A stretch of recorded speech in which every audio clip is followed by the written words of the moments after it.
రాంపల్లి గ్రామంలో ఈరోజు గుర్తు తెలియని దుండగులు హిందూ వ్యతిరేకులు మన రాంపల్లి గ్రామంలో ఉన్నటువంటి రామాలయము ముందు ఆంజనేయ స్వామి విగ్రహం పైన దాడులు చేశారు.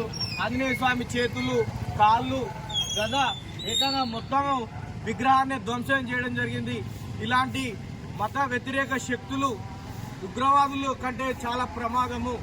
హిందూ సమాజం పైన దాడి చేయడం కాదు, హిందూ వ్యక్తుల పైన కూడా దాడి చేయడము. ఇలాంటి వ్యక్తులను వెంటనే పోలీసు వారు కఠిన చర్యలు తీసుకోవాలి. లేదు పక్షంలో హిందూ సమాజం అంతా ఏకమై మరి కొద్దిసేపట్లో హిందూ సమాజ సంఘ సభ్యులందరూ కూడా మా రాంపల్లి గ్రామంలోని మహిళలు, యువకులు, పెద్దలు ప్రతి ఒక్కరు కూడా కదిలి వస్తున్నారు. మరికొద్దిసేపట్లో మేమందరం కూడా ఈ రాష్ట్రం మొత్తం, దేశం మొత్తం తెలిసేలా ఖచ్చితంగా ధర్నా చేస్తున్నాము. ఈ దాడిని ఖచ్చితంగా ఖండిస్తా ఉన్నాము. జై శ్రీరామ్.